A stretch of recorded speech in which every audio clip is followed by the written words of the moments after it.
घरामध्ये कोणी जवळचा व्यक्ती, आपलं महत्वाचा व्यक्ती आजारी असेल तर घरातला कर्ता पुरुष किंवा फॅमिली मेंबर जी सेवा करतात ते डिस्टर्ब असतात. बरोबर. आणि जर घरामध्ये अजूनच जर आगीत तेल ओतायचं म्हटलं आणि जर घरात पैसेच नसतील बरोबर तर पूर्ण घरच डिस्टर्ब झालेलं असतं. कोसळतं. आणि ह्याच्यामध्ये जर मी UPSCची प्रिपरेशन करतोय, माझं कॉलेज बघतोय, माझे अकॅडमिक्स बघायचेत, माझं सगळं बघायचं, तिथे पॉसिबल होत नव्हतं. बरोबर. कुठंतरी मन डायव्हर्ट व्हायचं आणि प्रोडक्टिव्हिटी काही नव्हती आयुष्यामध्ये आणि मी काही करू शकेल असं मला वाटत नव्हतं.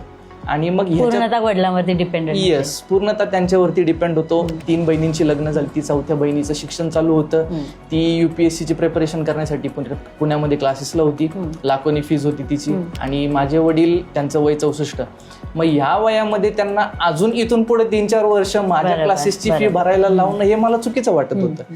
कारण की ह्या वयामध्ये अजून त्यांनी किती कष्ट करावे. 10वीला असल्यापासून कब्बशा धुतल्यात, हॉटेलमध्ये जाऊन नाही ती कामं केलीत. मग या वयामध्ये जर मी डिग्री संपेल माझी तोपर्यंत मी माझ्या वडिलांच्या पैशावरती जर जगतोय तर कुठेतरी मी मागं पडलो. बरोबर. मग भले मी आधुनिक जगातला मुलगा असेल तरी पण मी मागं पडलोय. कारण माझे वडील ते स्वतः 10वीला असताना कब्बशा धुवून पैसे कमवत होते.